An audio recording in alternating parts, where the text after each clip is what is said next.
Hey, and welcome back to the Strength for Generations podcast. I am so glad you're here today. If you are new, welcome. I am Krista Baker, and this is where we talk about building health that is sustainable and rooted in something bigger than just how you look. We talk about faith and family, strength, and what it actually looks like to honor God with the body He gave you in the middle of a busy life. Today's episode is one I have been wanting to record for quite some time. Every time I sit down with someone new, every time I have a conversation with someone in my community, every time someone reaches out and says they're ready to make a change, at some point in that conversation, they say, I just want to feel healthy. And every time I hear that, I need to know more. And so when I hear that, it piques my curiosity because I know there's so much more underneath those 6 words, and they carry a lot of weight. Today, we're going to unpack every single layer of them. So if you've ever said that, even just quietly to yourself, I want you to stay with me because by the time this episode is done, you're going to know exactly what you're really asking for and exactly what it's going to take to get there. So grab a notebook and a coffee and let's get into it. Welcome to Strength for Generations, the go-to podcast for Christian families who want to build strength, restore energy, and deepen connection with God at the center. I'm Krista Baker, Christian health coach, wife, mom, and co-founder of Baker Family Fitness. I'm here to help you honor God with your health and bring peace back to the process, to simplify what it means to build strength in your body, renew your mind, and care for your spirit, all without losing precious time with your family. So grab your coffee and your ribeye, and let's do this His way.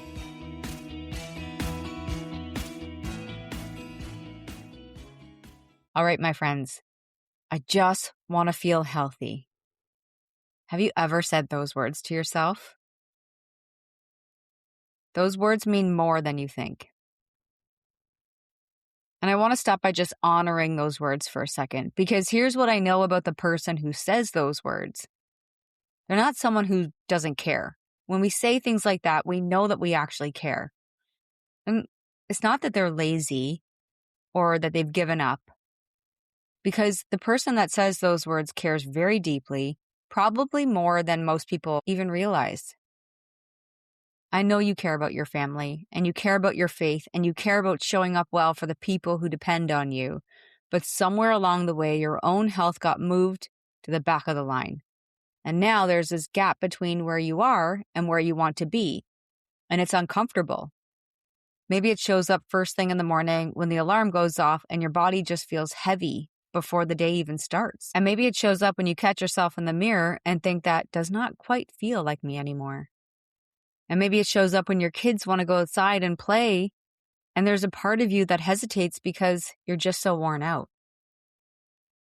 Or maybe it's not even that obvious. Maybe it's just this quiet hum in the background of your life, this low feeling that something needs to change, but you're not even sure where to start. And I've had this conversation with enough people to know that I just want to feel healthy is almost never just about health. It's about so much more. So whenever someone says those words to me, I always ask a follow-up question. Tell me more. What does feeling healthy actually look like for you? When you say the words, I just want to feel healthy, what do you mean by that? And here's what I hear.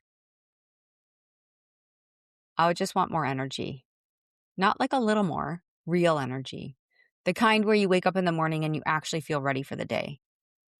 Not like you're already running behind before, your feet hit the floor. Or they'll say, I just want to feel confident in my own skin again. I want you to catch that word. Again, that word tells me that there was a time they felt confident. They felt that way. There was a time when they felt strong and comfortable and at home in their own body. And then life happened. Seasons changed. And slowly, without even realizing it, that feeling started to slip away. They'll say things like, I want to feel stronger. Not for a certain look, not for a number on the scale, just stronger and capable.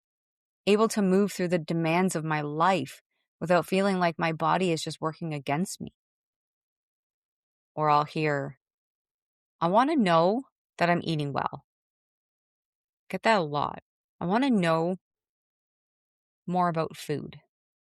not perfectly, not according to some social media post or meal plan that was in some recipe pack. Just how to eat well in a way that feels good and that I can stick to long term. Then I'll often hear, I want to be at a healthy weight.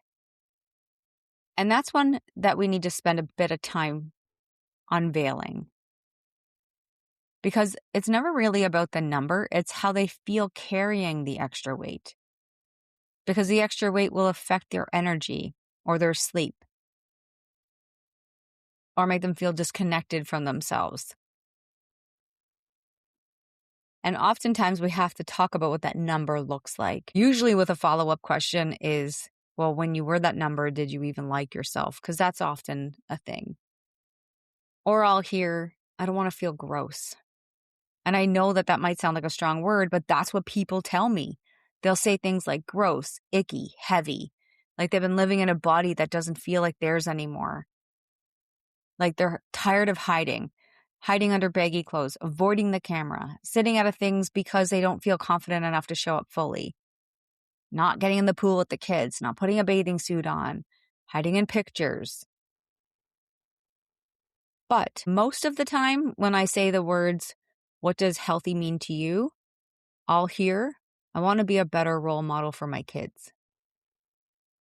And I think that one lands a little differently for me personally, because the why is a little bit deeper. So they want to still feel good for themselves, but they feel like they're being a bad influence on their kids, or, they just want to be able to teach their kids more.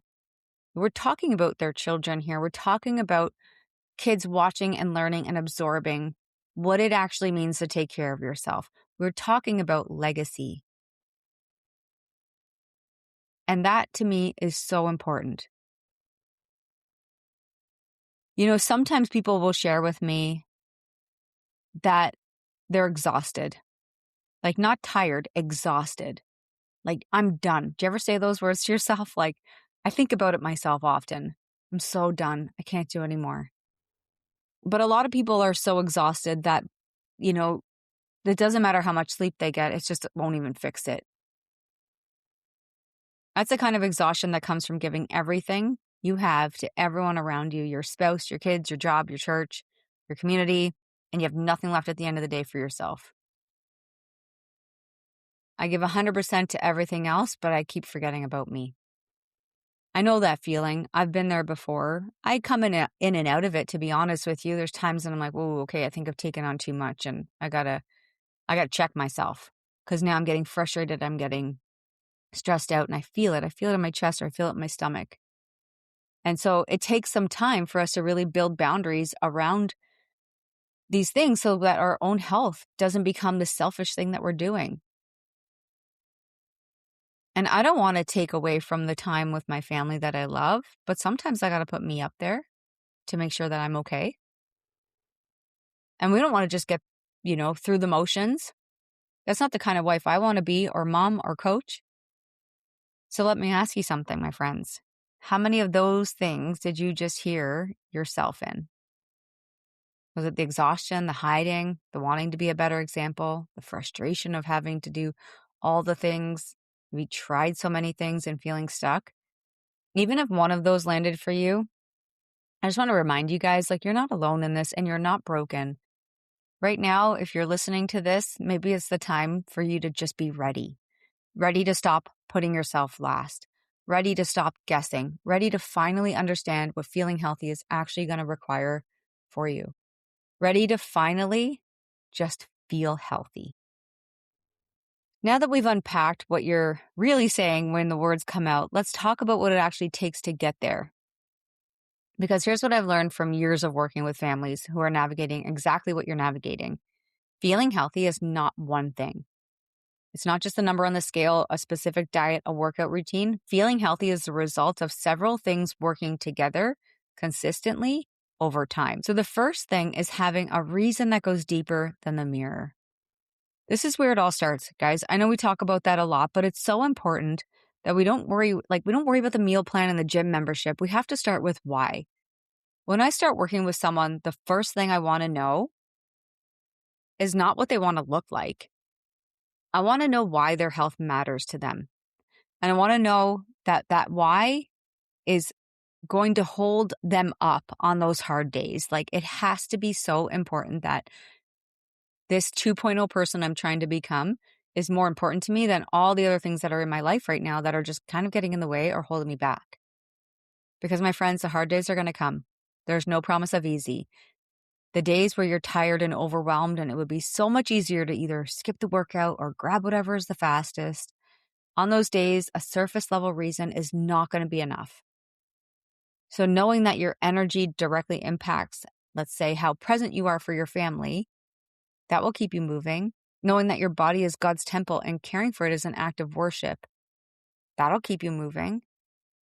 Knowing that your kids watching you and learning from you, from every choice that you make, that'll keep you moving. Your why has to be bigger than your why not. And when it is, everything else starts to fall in place. Okay, the second thing is changing how you see movement. I work with a lot of people who have had really painful relationship with exercise. They see it as punishment, something they have to do because they ate something they should not have or because they feel like they have let themselves go. And that kind of relationship is never going to last because you can only punish yourself for so long before you stop showing up altogether. And I want you to understand that movement is a gift. Your body is made to move. Strength training, walking, playing with your kids, working in the yard, serving at church, all of those things matter. And so the goal doesn't have to be intensity, how much cardio I did in 1 hour, how many calories I burnt in that 1 hour. It's not about how intense it is. The goal is consistency. Showing up regularly, even imperfectly, is always going to produce more results than the perfect workout you keep planning but never actually do. Okay, our third thing is simplifying how you think about food. Now, this is a big one because so many people come to me completely overwhelmed. They've tried all the approaches, cut out entire food groups, tracked every calorie, followed plans that left them hungry, confused, and frustrated, and right back where they started. And what I always tell them is that we're going to make this simple. First, let's get a good idea of what we are consuming. Okay, so where can we make the changes? Well, based off of what we see right now, we know we're not getting enough protein. And to be honest, it usually starts there because 99% of the people that I know that I've worked with are not getting enough protein. So when we start there, and we're like, okay, just eat protein and then the rest of your calories are going to come from fats and carbs. I don't really care how much right now. I just want you to start working on this target. And then we're going to drink some water. And we're going to eat mostly whole foods. And we're going to build balanced meals. Be consistent. That is the foundation. Food is not your enemy. Food is a gift from God that fuels everything you're called to do. And when you start seeing it that way, it changes everything about how you eat. The fourth thing is choosing consistency over motivation. And I know this is not what people want to hear because motivation feels really good sometimes. Like when I'm motivated, I'm like, oh man, this is great. It's exciting. It's energizing. Makes everything feel possible.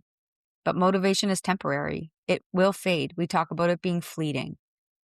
So if your health depends on always feeling motivated, you're going to struggle every single time that feeling is not there. And I got up today and I was really enjoying doing my Bible study, and I stayed doing it a little bit longer than I normally do. I was deep into it.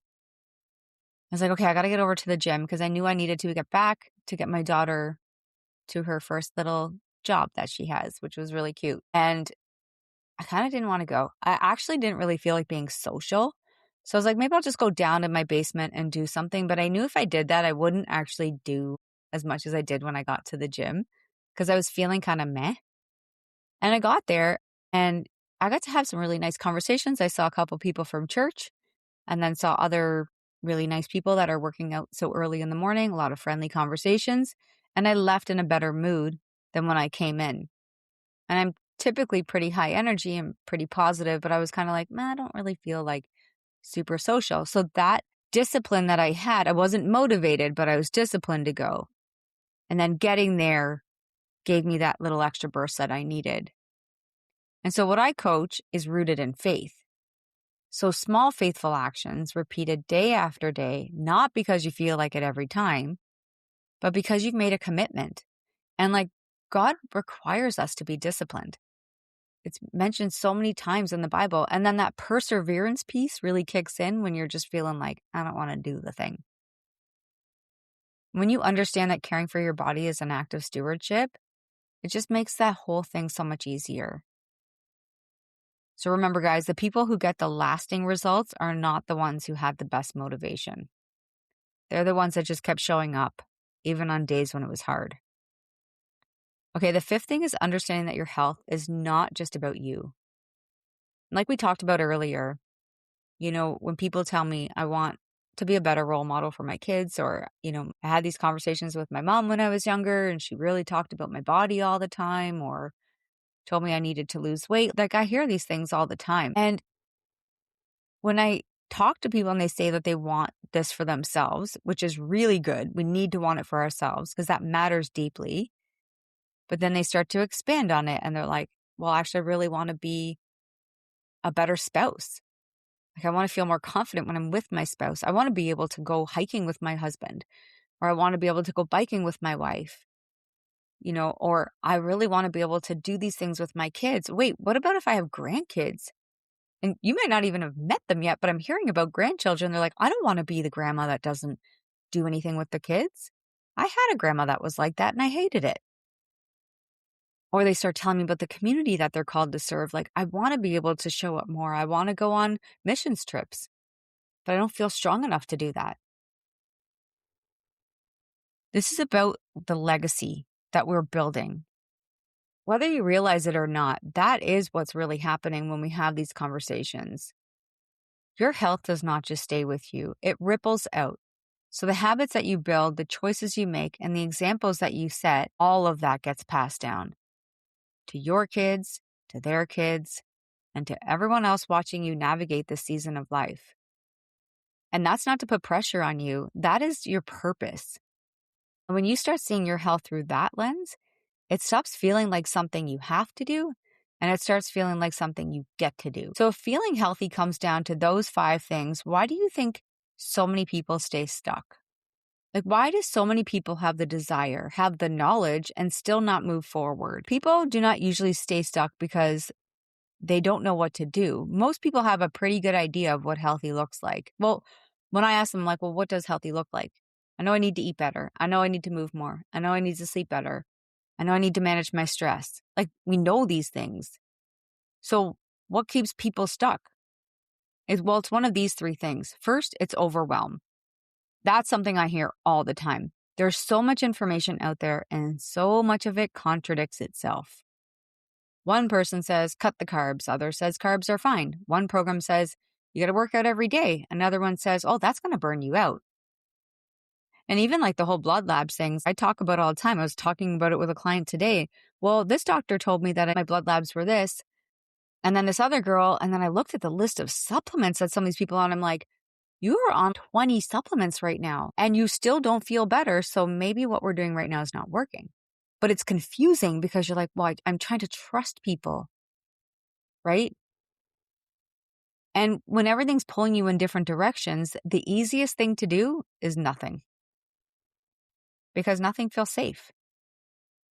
The second thing that keeps people stuck is the all or nothing mindset. This is the idea if you cannot do it perfectly, you should not do it at all.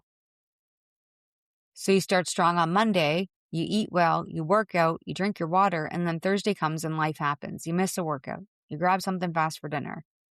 And instead of just getting back on track the next day, you decide, well, the whole week is a wash. I'm going to start over on Monday. And that cycle keeps repeating over and over for months, for years, because perfection was never the goal. Faithfulness is the goal. And the third thing that keeps people stuck is that they're trying to do it alone. You're trying to figure it out by yourself with no guidance, no structure, no one in your corner holding you accountable, reminding you why you started. It's a really hard way to build something lasting because we're not designed to do hard things alone. Like, God gives us so much strength to do hard things, but He also gives us community. And I believe we're designed for community, for support, for someone to walk alongside us when, we cannot see those gaps on our own. I always say to people, I'm like, I don't try to fix my electrical work by myself. That's the electrician's job. I am not fixing that on my own. I mean, I'm sure I could YouTube it and figure out some stuff and call my brother and be like, hey, what do you think here? But there's people that are professionals and that's their calling and they do a really good job. So if you've heard yourself anywhere in this episode, whether it was, maybe the exhaustion piece, the hiding, the wanting to be a better example, I want you to just take one step today. Just one. It won't work if you try to completely overhaul your life overnight. Don't just try starting a new program on Monday. Just take one step today.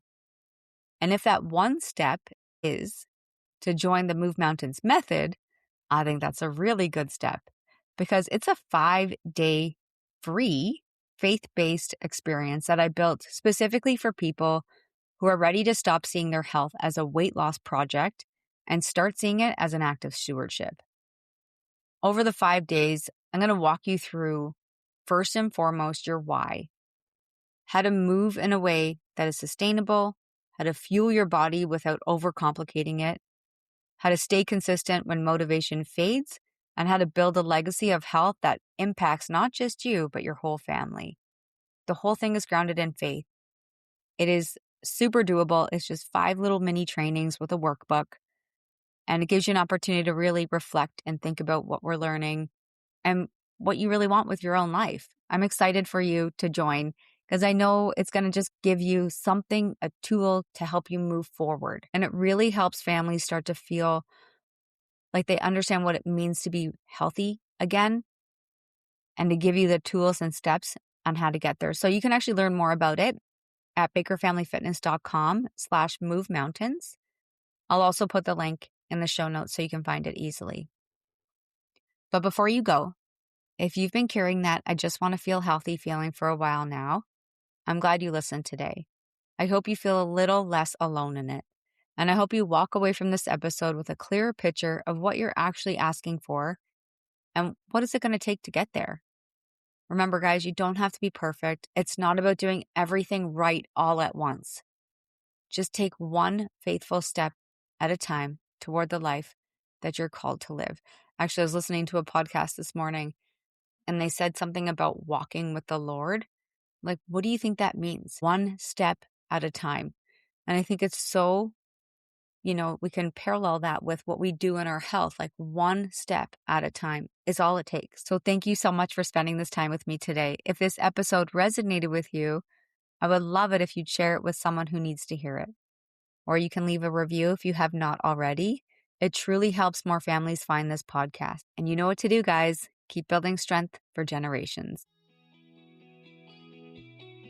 Thanks for tuning in to Strength for Generations. If this podcast encouraged you, it would be a blessing if you took a quick minute to leave a 5-star review. It helps more families hear this message and find hope for their health and faith journey. It lights me up to know this podcast is helping you. And if you feel led to share this episode, text it to a friend, post it to your stories, or send it to someone on your heart. God might use it to encourage someone who really needs it today. And don't forget to eat steaks, lift weights, love Jesus, and keep doing it His way.